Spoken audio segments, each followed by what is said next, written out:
तो नमस्कार दोस्तों, कैसे हैं आप सब लोग। मैं आपका दोस्त एडवोकेट उत्कर्ष शर्मा फिर से आप सभी का स्वागत करता हूं हमारे चैनल टैक्स लाइफ के अंदर। तो दोस्तों, आज हम बात करने वाले हैं गोल्ड के बारे में कि हमारे जो इंडिया है यहाँ पे सभी लोगों को गोल्ड रखना बहुत ज्यादा पसंद है ना। और जो गोल्ड की ज्वेलरी होती है वो बहुत से ज्यादा ट्रेंडिंग में हमेशा रहती है। जितनी भी लेडीज होती हैं उनको वो परचेज करना बहुत अच्छा लगता है क्योंकि गोल्ड का गोल्ड हो जाता है और उसकी एक मार्केट वैल्यू भी जो है वो इंक्रीज होती चली जाती है।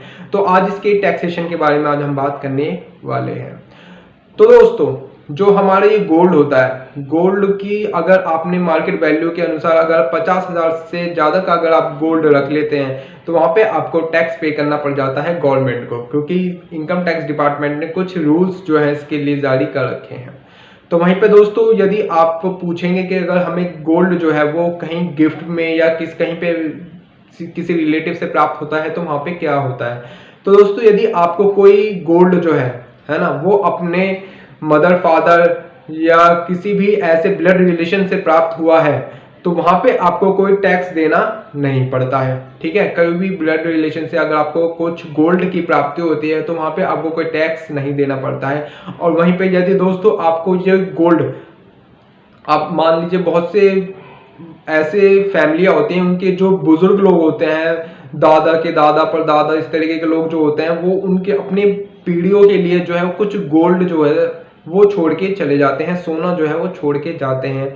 तो वहां पे भी आपको कुछ टैक्स पे करने की आवश्यकता नहीं होती है। और यदि आपको ये गोल्ड जो है अपने किसी मैरिज के समय प्राप्त हुआ है, शादी के समय अगर आपको कुछ भी गोल्ड प्राप्त हुआ है तो वहां पे आपको कोई टैक्स पे करना नहीं पड़ता है। इस तरीके से दोस्तों, यदि आपको कुछ जो ये गोल्ड अगर ब्लड रिलेशन के द्वारा है ना, कोई मैरिज के समय या अगर प्रत्येक संपत्ति के रूप में अगर गोल्ड प्राप्त होता है तो वहां पे आपको कोई टैक्स देना नहीं पड़ता है। जबकि 50,000 से ज्यादा के अगर आप गोल्ड होता है आपके पास तो वहां पे आपको टैक्स देना पड़ता है। पर इन 3 सिचुएशन में आपको टैक्स देना नहीं पड़ता है।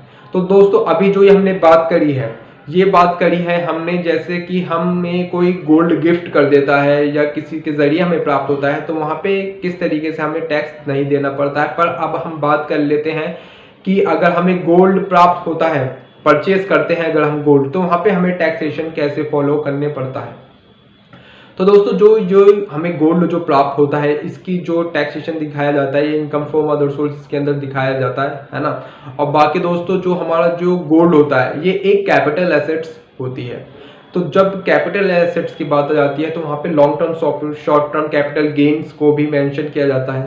तो यदि आपके पास जो गोल्ड है ना, उसको आपने 3 साल से ज्यादा के समय तक अपने पास होल्ड कर रखा है तो वो एक लॉन्ग टर्म कैपिटल गेन हो जाता है। अगर आपने 3 साल से ज्यादा तक अपने गोल्ड को अपने पास रख रखा है तो वो आपका लॉन्ग टर्म कैपिटल गेन हो जाता है और वहां पे आपको 20% के हिसाब से फिर टैक्स देना पड़ता है। और वहीं पे दोस्तों, यदि आप भी 2-3 साल से पहले ही आपके पास गोल्ड रखा है, मतलब 3 साल तक ही आप गोल्ड रखते हैं, 3 साल से ज्यादा तक आप गोल्ड नहीं रखते हैं, तो वहां पे आपको जो टैक्स देना पड़ता है वो आपको टैक्स स्लैब के अनुसार अपना टैक्स जो है वो पे करना पड़ता है। जो आपकी सारी इनकम को टोटल करके देखा जाएगा, आप कौन से स्लैब में फॉल करते हैं, 5% में, 10-20 में, उसके हिसाब से फिर आपको टैक्स देना पड़ता है। पर वहीं पे अगर आप 3 साल से ज्यादा तक अगर गोल्ड को होल्ड करके रखते हैं, सोने को अपने पास रखते हैं, तो वहां पे आपको 20% का जो है वो टैक्स देना पड़ता है दोस्तों।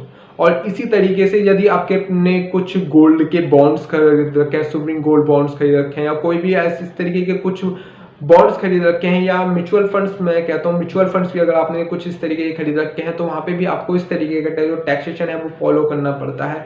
इस तरीके की इनकम पे फिर आपको इसी तरीके से, जिस तरीके से मैंने आपको बताया है, लॉन्ग टर्म शॉर्ट टर्म के हिसाब से वहां पे आपको टैक्स पे करना पड़ जाता है ना। अब बहुत से लोग हैं, वो क्वेश्चन आता है कि हम कितना गोल्ड जो है अपने पास रख सकते हैं। तो दोस्तों, गवर्नमेंट के द्वारा या डिपार्टमेंट के द्वारा, इनकम टैक्स डिपार्टमेंट के द्वारा कोई ऐसी लिमिट नहीं बताई गई है कि आपको कितना गोल्ड जो है वो होल्ड करके रखना है। तो पर अगर आप जो गोल्ड खरीद रहे हैं, पर आप जो गोल्ड खरीद रहे हैं उसका आपके पास प्रॉपर बिल होना चाहिए, ताकि आप अपनी जो आपके पास जो आपने सोना परचेज करा है, कहाँ से परचेज करा है, अगर डिपार्टमेंट आपसे पूछ लेता है तो आप वो डिस्क्लोज कर सकें। और वहीं पे दोस्तों जो आप जो गोल्ड जो है वो परचेज कर रहे हैं, है ना, जो आप गोल्ड परचेज कर रहे हैं उसके लिए जो आप कैश या मनी जिस फॉर्म में भी आप पैसा दे रहे हैं, वो जो पैसा है वो एक जेन्युइन सोर्स से आना चाहिए, कोई ब्लैक मनी नहीं होना चाहिए, वो एक डिस्क्लोज इनकम होनी चाहिए, है ना। और साथ में उसका सोर्स भी डिस्क्लोज होना चाहिए, कहाँ से वो आया है आपके पास पैसा जिससे आप सोना परचेज कर रहे हैं। और साथ में दोस्तों इनवॉइस जो है, इनवॉइस इसके अंदर आपकी एक अहम भूमिका निभाता है। आप कहीं पे अगर कोई आपको प्रॉब्लम हो जाती है, डिपार्टमेंट के जरिए कोई प्रॉब्लम हो जाती है, तो जो जो इनवॉइस होता है आपके लिए एक बहुत ज़्यादा वैल्यूएबल साबित होता है। तो कभी भी आप सोना परचेज करते हैं तो वहाँ पे अपना इनवॉइस लेना जरूर ना, कभी मत भूलिएगा अपना इनवॉइस लेना, इनवॉइस बहुत ज़्यादा ज़रूरी होता है। और वहीं पे दोस्तों यदि आपको कोई गिफ्ट के जरिए, जैसा अभी मैंने आपको बताया था, अगर आपको कोई गिफ्ट के जरिए कोई गोल्ड की प्राप्ति होती है तो दोस्तों वहाँ पे आपके पास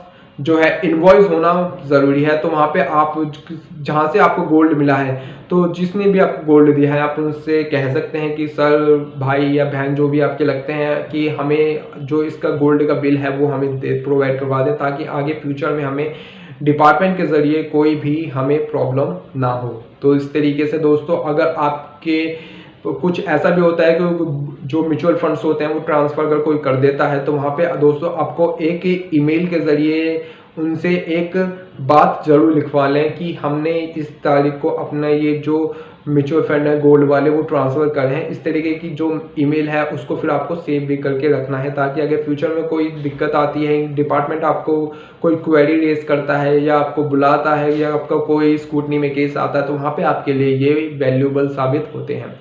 तो दोस्तों अगर आपको ये वीडियो अच्छी लगी हो, हमारे चैनल टैक्स लाइफ को सब्सक्राइब कीजिएगा, ताकि आगे हम आपके लिए और अच्छी वीडियो बनाते रहें। Thank you.